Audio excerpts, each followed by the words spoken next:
20 videos about tractors. Don't take a chance, sir. Fordson is the answer. Let's talk about the Fordson Major models. Not all Major tractors are the same. The original Major from 1945 to 1952 was the smallest of them all, with 45 horsepower. The new Major was from 1952 to 1958. Then there's the Power Major from 1958 to 1961, followed by this Super Major from 1961 to 1964. And then there was the 5000 Super Major. The Major was added for the European markets, but it was just a regular 5000 Ford tractor. The Super Major featured new hydraulics, diff locks, and disc brakes. In 1929, 3 companies merged to create Minneapolis Moline Power Implement Company. It was Minneapolis Steel and Machinery Company, which made Twin City tractors, Minneapolis Threshing Machine Company, known for Minneapolis tractors, and Moline Implement Company, formerly known as Moline Plow Company. They shortened their name to Minneapolis Moline Company, and in the early 60s, the MM Tractors became a subsidiary of the reorganized and renamed Motec. And White bought them out in 1963, and then White dropped the Minneapolis Moline brand in 1974. Massey Harris of Canada and Ferguson Company of the United Kingdom merged in 1953 to form Massey Harris Ferguson, and later it was shortened to Massey Ferguson in 1958. The Ferguson 35 became available in the U.S. in 1955. It was designed for agricultural and vineyard use, but became a useful industrial tractor, available in 3 models: Standard, Deluxe, and Utility. Produced in the UK from 1956 to 1964, the US from 1955 to 1964, and in Kenya from 2015 to now. The Gibson Manufacturing Company, or also known as the Gibson Tractor, was founded in 1933 in Seattle, Washington, and it closed up shop in 1952. They specialized in railroad speeders, tractors, and forklifts. They made around 60,000 tractors in 10 models: the A, D, H, I, SD, Super D, Super D2, and Experimentals SL and M, advertised as the master of 1,000 chores. This is a cleat press or stamp machine. First, you would heat up the cleat material, and then you would place it in the press. Activate the stamp machine, and a cleat is formed. These cleats are for this Lindemann tractor.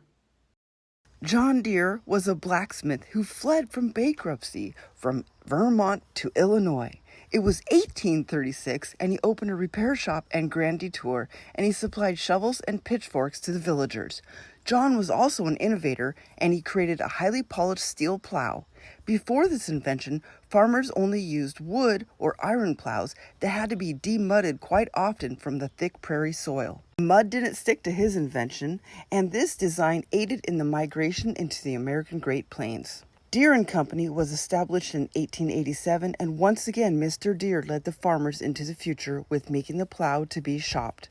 Previously, plows were made to be ordered, but John Deere pre-built them for the masses to come in, shop, purchase, and take home in one visit.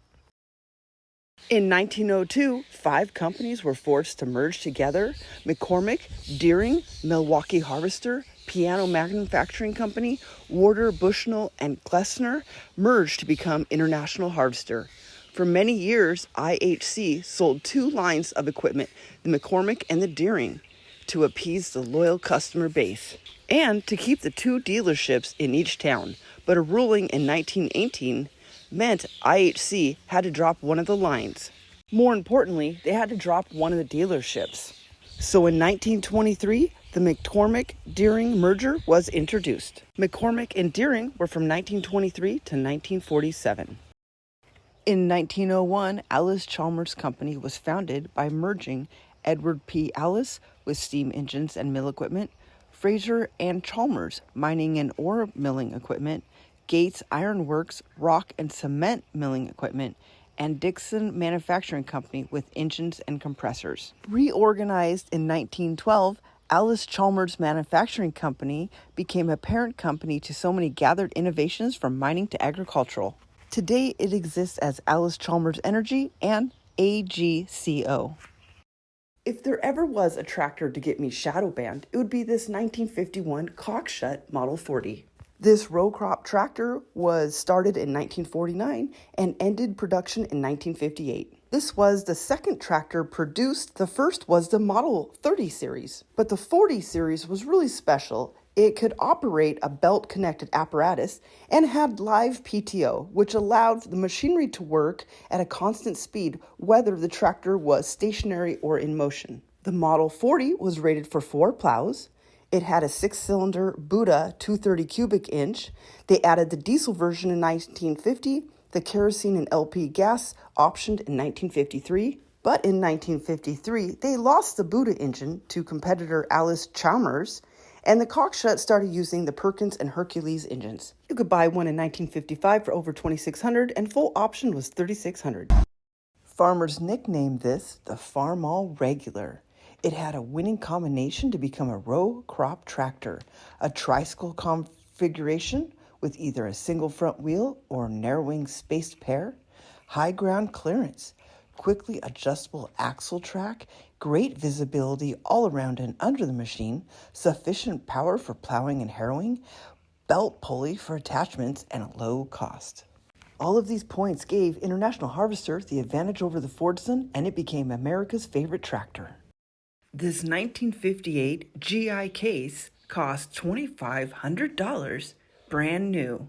3,175 were built in Rock Island, Illinois. The 300 variations offered utility, row crop, high crop, and industrial tractors offering gas, diesel, or LP 4-cylinder engines. This 310 is a gasoline utility tractor, founded in 1842 as GI Case Company by Jerome Increase Case. The name went through multiple modifications and many mergers to finally end the model brand in 1999. However, the name still lives on in the third largest brand of construction equipment, the KCE, and the Case IH, the world's second largest brand of agricultural equipment. 1905, International Harvester creates its first tractor.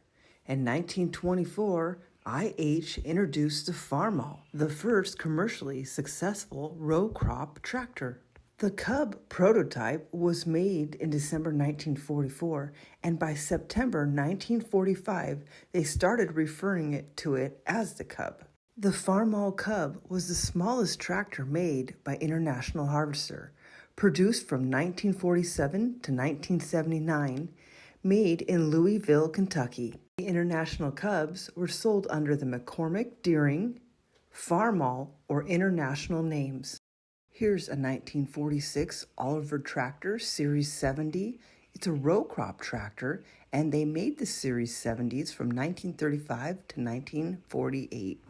Oliver Farm Equipment Company was formed in 1929 by a 4-way merger from the Oliver Chilled Plow Company, Hartpar Tractor Company, American Seeding Machine Company, and Nicholas and Shepard Company. By uniting their diverse products into a single company, they were able to update old worn-out designs and become a full-line manufacturer.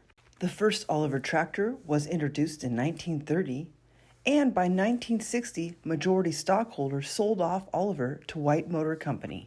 Oliver's name ended in 1973, except for the Oliver 2255, which ended in 1976. The Root Fate Heath Company made Silver King tractors from 1934 to 1954, originally called a Plymouth tractor until Chrysler sued Root Fate Heath Company over the use of the name. They needed a new name for their tractor, so they named it after its silver color and its king reputation. The first 1,000 or so were 3-wheeled and then redesigned to 4 wheels, adding lights and a horn. They were designed as a row crop tractor. The Silver King was also used in Hollywood to move movie sets around, and because of its high speed of 45 miles per hour and rubber tires, it had a reputation of the best highway mower. Around 8,700 Silver King and Plymouth tractors were made. The Fordson tractor was a mass-produced general-purpose tractor with an inline four-cylinder engine and a 3-speed manual transmission. Fordson tractors were created from 1917 to 1964 in the U.S., Ireland, and the UK. Tens of thousands of Fordsons, mostly from the U.S., were exported to the Soviet Union from 1920 to 1927.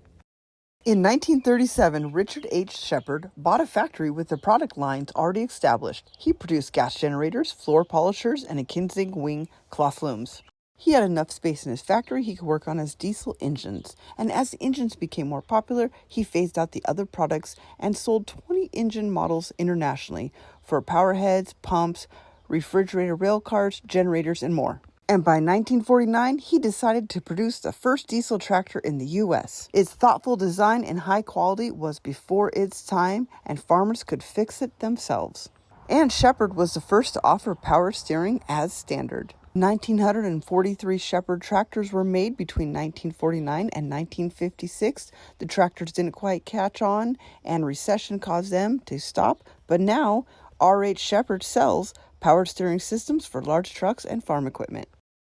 Caterpillar Tractor Company was founded in 1925 and was formed with the merger of Holt Manufacturing Company and C.L. Best Tractor Company. They were a California-based business. The name Caterpillar came from Charles Clements, the company photographer. As looking through the image through his camera, it was flipped upside down, and he commented it looked like a caterpillar, and Mr. Holt used that for Holt Caterpillar Company and changed his name to that in 1910. The Caterpillar 30 is a rebrand of the CL Best Model 30. It was tough and reliable and such a popular model to offer to the new Caterpillar merger. The Caterpillar 30 was made between 1925 and 1932. 23,830 were created. In the early 1800s, twin brothers Hiram and John Pitts made a variety of farm machines, but gained their success for a threshing machine. But John Pitts died in 1859, and Hiram pursued other interests, while a new partnership incorporated Buffalo Pitts Company in 1877. In 1882, the first steam traction engines were produced. Buffalo Pitts boilers were made of the best open hearth firebox and flanged steel, with 60,000 pounds of tensile strength and listed to 225 pounds of hydrostatic pressure. This model was designed to carry 150 pounds of steam pressure. These were made in Buffalo, New York, and exported to Australia, Europe, and South America. An internet forum did a count, and they think there's about 300 of these left around the world.